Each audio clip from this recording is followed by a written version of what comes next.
My name is Tafari, the friendly parrot, and welcome to my children's audio book club, the Tafari Kids Book Club.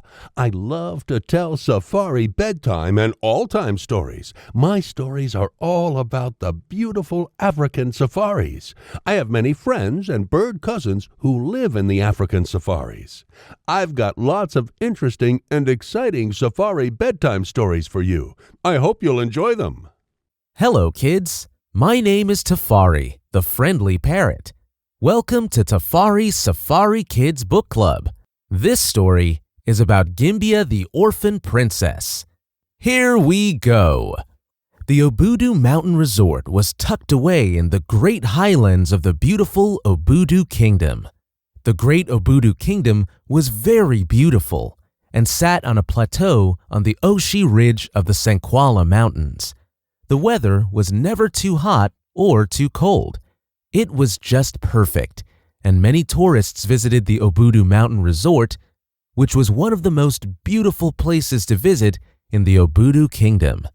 King Akpan, whose name means first son, had been ruling the Obudu Kingdom since his father, King Obong, died at the age of 90. King Akpan's father, King Obong, was buried during a colorful regal ceremony that showed the great culture of the Obudu Kingdom.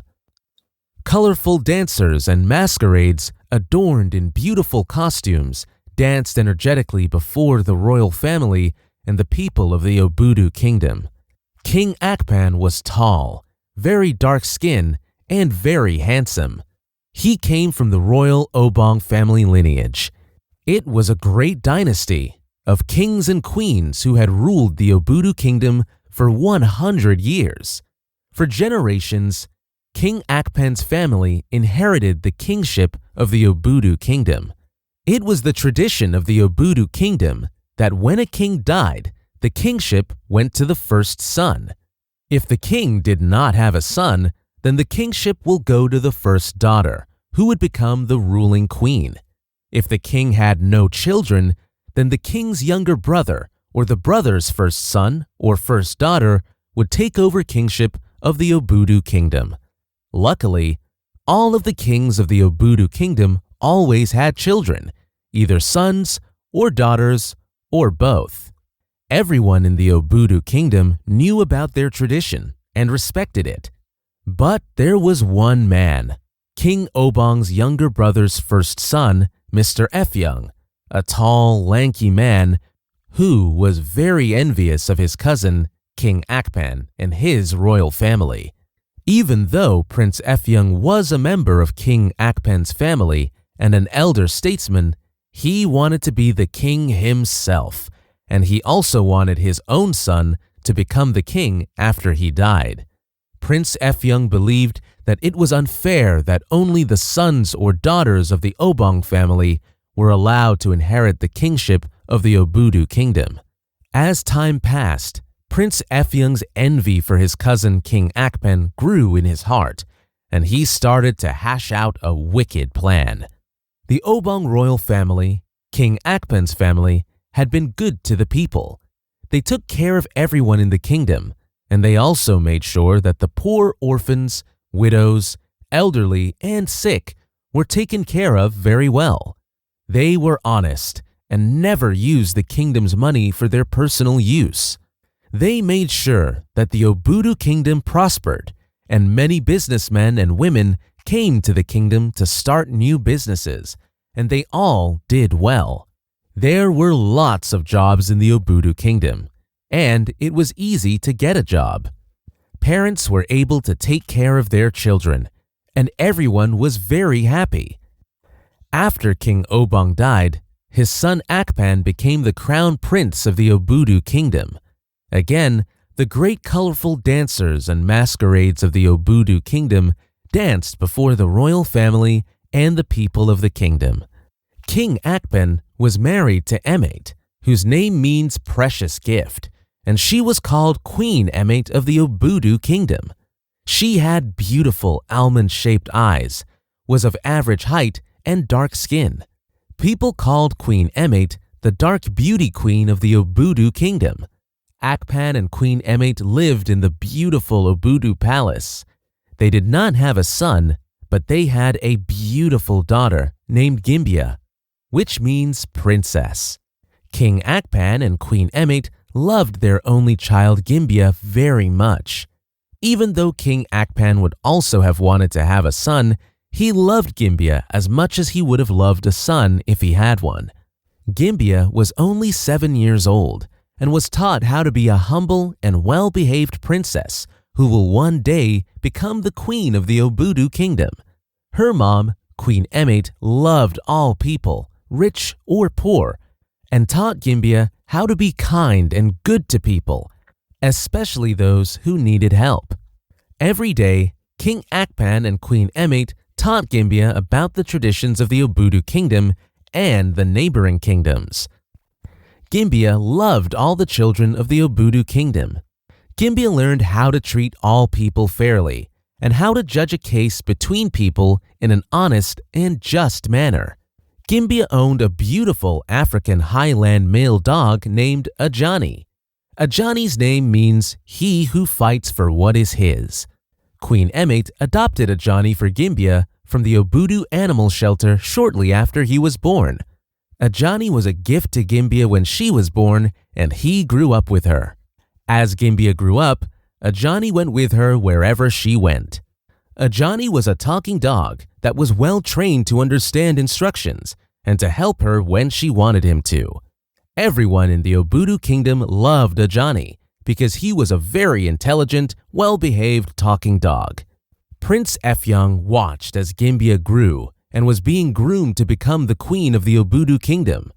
"I will never let this little rat Gimbiya rule over me as the queen of this land," he swore silently to himself. "I'll make sure that she'll never be crowned the queen of the great Obudu kingdom," Prince Efyong decided as he hatched a devious plan.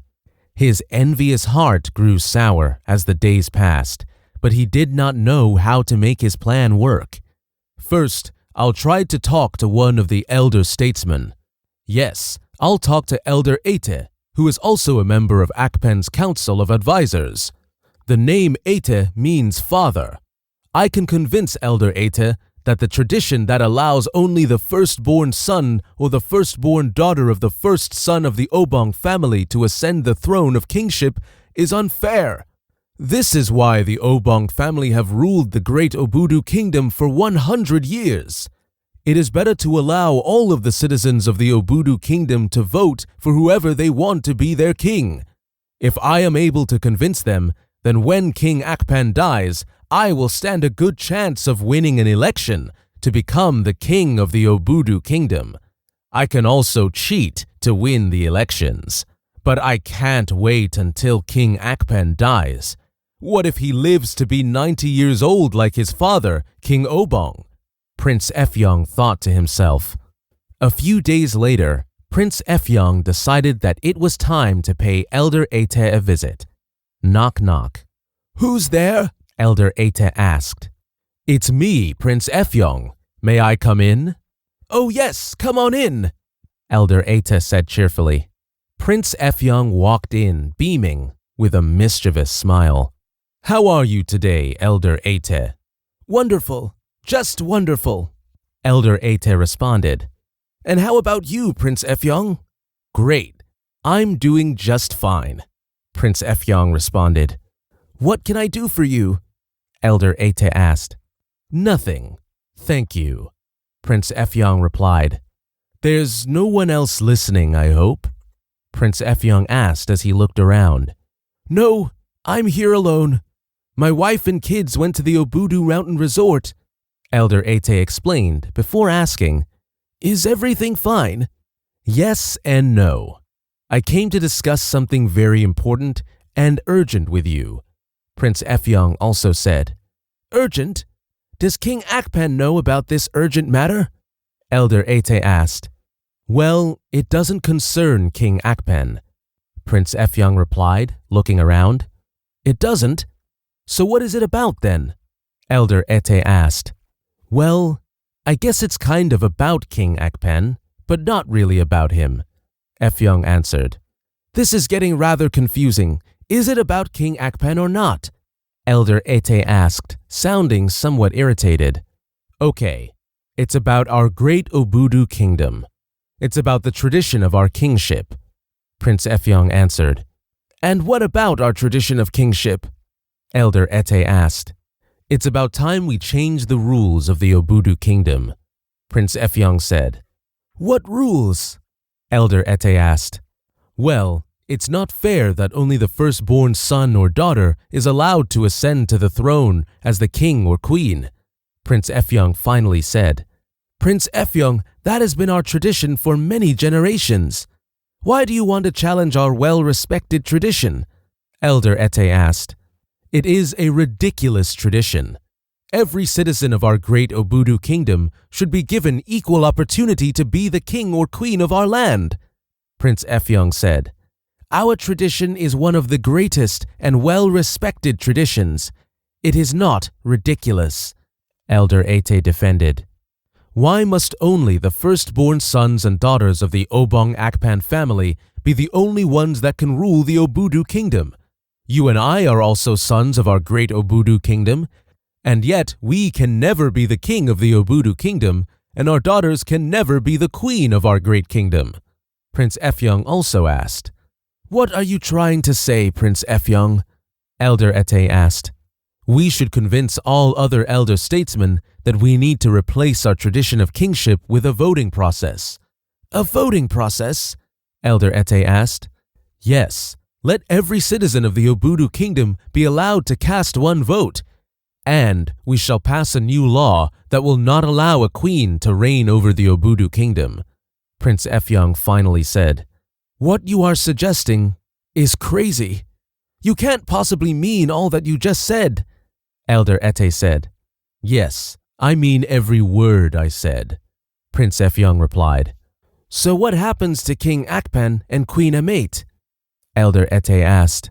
We'll take care of them when the time comes, Prince Efyong replied. Well, I cannot be part of your wicked plan. The people of our great kingdom are very happy with the royal Akpan family from the Obong lineage of great kings and queens. They have always reigned over the Obudu kingdom, and they have done a marvelous job. This has been our tradition for over 100 years, Elder Ete said. Tradition was made by men, and so men can also change it, Prince Efyong said. Well then, take your grievance to King Akpan and the council of all the elder statesmen and women so we can have an open discussion about our tradition, Elder Ete suggested. No. Please forget about all that I have said, Prince Efyong said. Forget about all you said? Elder Ete asked. Actually, it's not yet time to discuss it openly. So please, no one should hear about our discussion yet, Prince Efyong replied. Unless you are ready to tell them, I don't plan to discuss it with anyone. Well, I'm afraid it's time for us to end this conversation. I'm sorry, I must get back to my work, Elder Ete said. Okay, I shall be on my way now, Prince Efyong said. Have a safe trek back to your home, Elder Ete replied. Prince Efyong left, not very happy that he didn't get his way. He thought to himself, this will not be the end of my plan. I'll think of a better plan. I can see that convincing the elder statesman will not be an easy task. Many months went by, and things were going very well in the Obudu kingdom. People from all other kingdoms and from countries around the world were visiting the beautiful Obudu Mountain Resort, which was the pride of the great Obudu kingdom. King Akpan's reign was prosperous, and the people of the Obudu kingdom were very happy that their kingdom was rich and increasing in wealth. The kids of the Obudu kingdom loved Princess Gimbiya. She was loving, humble, and kind to all kids. She was a friend to other kids and did not act like she was better than any of them. The parents of the Obudu kingdom called Gimbiya a perfect princess and a good role model for their kids. Then one day, Gimbiya's beautiful world was shattered by a tragedy. It was late at night when she heard Ajani barking very loud. She knew something was wrong because Ajani was barking in a way that meant something was terribly wrong. Before Gimbia could get out of her bed, Ajani came into her room, now making a whimpering sound and waggling his tail very fast. He went to the door and started to scratch, and then he said, "My princess, something very bad has happened."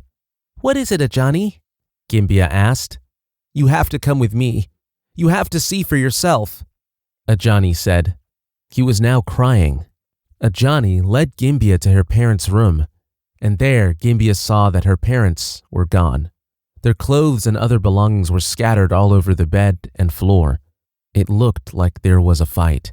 Maybe someone or some people had kidnapped Akpan and Queen Amate, Ajani thought.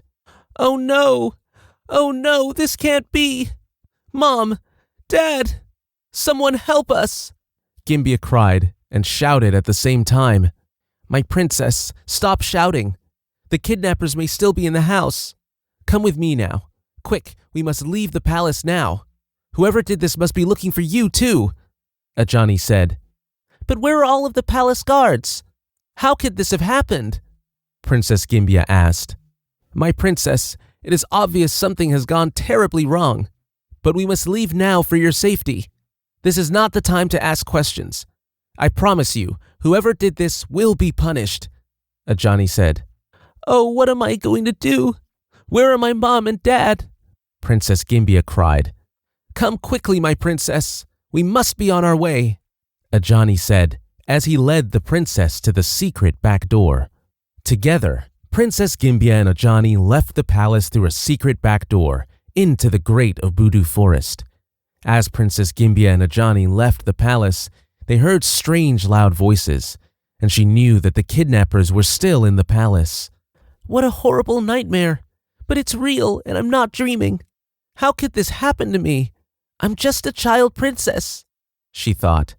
Together, Gimbia and Ajani walked for many miles until they left the Obudu kingdom. As they crossed the border into the neighboring Vandakia kingdom, it was now daylight. Then, after walking for a short while, they came to what seemed like the house of an old lady. They met the lady in front of her house. "Good morning, Ma," Princess Gimbia said. "Good morning, my daughter. Where are you going with your dog this early in the morning? Don't you think it's too early for you to be on the road alone with your dog?" the old lady asked. "My name is Gimbia. I am from the Great Obudu Kingdom.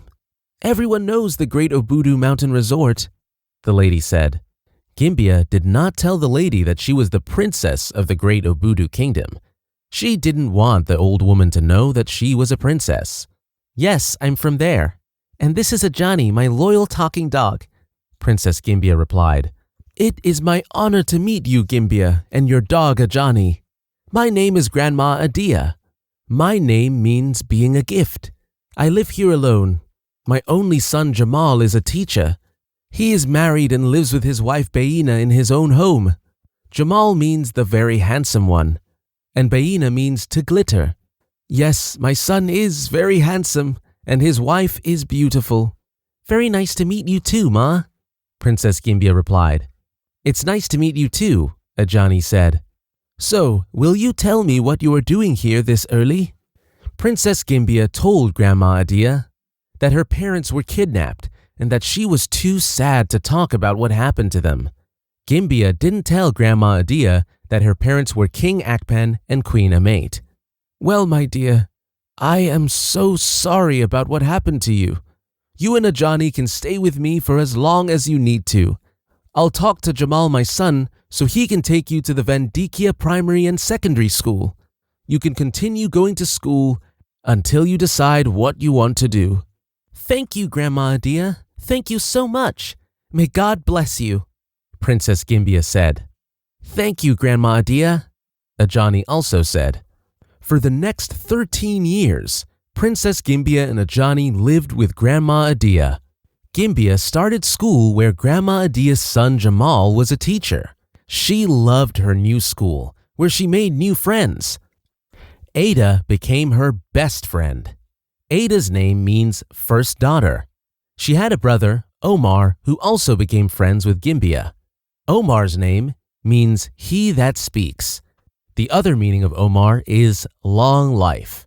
Ada and Omar were the children of Queen Zalikia of the Vandakia kingdom. She was a nice and just ruler and greatly loved by her people. Her name, Zalikia, means well done. Her husband, King Jabari, died many years earlier, and she became the queen ruler of the Vandakia kingdom. Queen Zalikia's children, Ada and Omar, went to school with every other child in the Vandakia kingdom. Even though they were Queen Zalikias, they did not go to a special school. Together, Gimbia, Ada, and Omar went to school, studied, prayed, and played together. Ada and her brother Omar made Gimbia feel like she was back in the Obudu kingdom. But always, she missed her mom and dad, and sometimes she cried when her heart longed to see them. "Where are you, Mom and Dad?" she would ask as she cried silently. "Where did they take you? Are you still alive?" she wondered. Meanwhile, back in the Obudu kingdom, Prince Efyong had become the new king. After King Akpan and Queen Amate went missing, Prince Efyong convinced the elder statesmen and women that he should become the king. He gave them money and other gifts and convinced them to make him the king-elect of the great Obudu kingdom, and they did. Also, Prince Efyong had convinced the elder statesmen to change the laws of the Obudu kingdom so that a woman could no longer be the queen and the great dynasty of the Akpan family would end.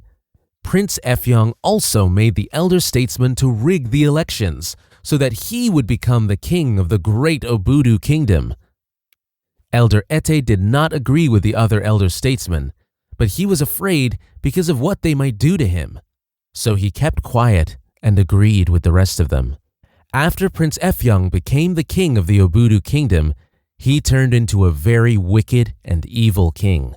He killed anyone who did not agree with him. He was greedy and corrupt and stole money that belonged to the Obudu kingdom and bought his own personal homes, farms, cattle, poultry, thousands of acres of land, cars, homes, and anything else that he wanted. In just a few months after he took over as the king of the great Obudu kingdom, he became a very wealthy man. He took all the money, crop, livestock, and farm produce, and most of the land that belonged to everyone in the Obudu kingdom and made them his personal property. The people of the Obudu kingdom were now suffering. Those who had jobs lost them, and others who wanted jobs could not get any because there were no places to work. People from other countries who had started businesses in the Obudu kingdom closed down and left because they were no longer doing well. There was hunger and sickness in the Obudu kingdom. When people became sick, they had no money to pay to see a doctor or to buy medications because they had no jobs. Only King Efyong's family had what they wanted. They traveled to overseas kingdoms for holidays and for medical treatment and could afford to pay for expensive gifts they wanted. King Efyong's family was evil and greedy, and they did not care about the rest of the people of the Obudu kingdom. So, the great Obudu kingdom was no longer prosperous as it was when King Akpan was the leader. King Efyong was now known as the wicked and greedy ruler of the Obudu kingdom. As many more years went by, back in the Vandakia kingdom, Gimbia grew into a beautiful young girl. She was now 20 years and was loved by the people of the Vandakia kingdom, including the queen. Then, one day, Gimbia, Ada, and Omar went for a walk in the nearby Vandakia Forest Park. As they played, they heard voices. It was the voice of a woman and a man behind the bushes. They were curious and moved closer to hear what they were saying. Then suddenly, the man and woman emerged, and when Gimbia saw them, she screamed, "Mom! Dad! Gimbia? Is that really you?" Her mom, King Amate, screamed, "Oh, Gimbia, my princess! We have missed you so much!" Her dad, King Akpan, screamed. Gimbia ran to her parents and hugged them, and together they cried tears of joy. Ada and Omar watched with joy because Gimbia was finally reunited with her parents. Together, they all went back to Vandakia Kingdom to see Queen Zalika. King Akpan and Queen Amate told Queen Zalika what happened to them, how kidnappers came into their palace and forced them out of the house and took them to an unknown forest where they kept them for so many years. One day, while the guards were drunk and sleeping, King Akpan and Queen Amate ran out of the house and escaped. They wandered from one forest to another until they reached the Vandakia kingdom.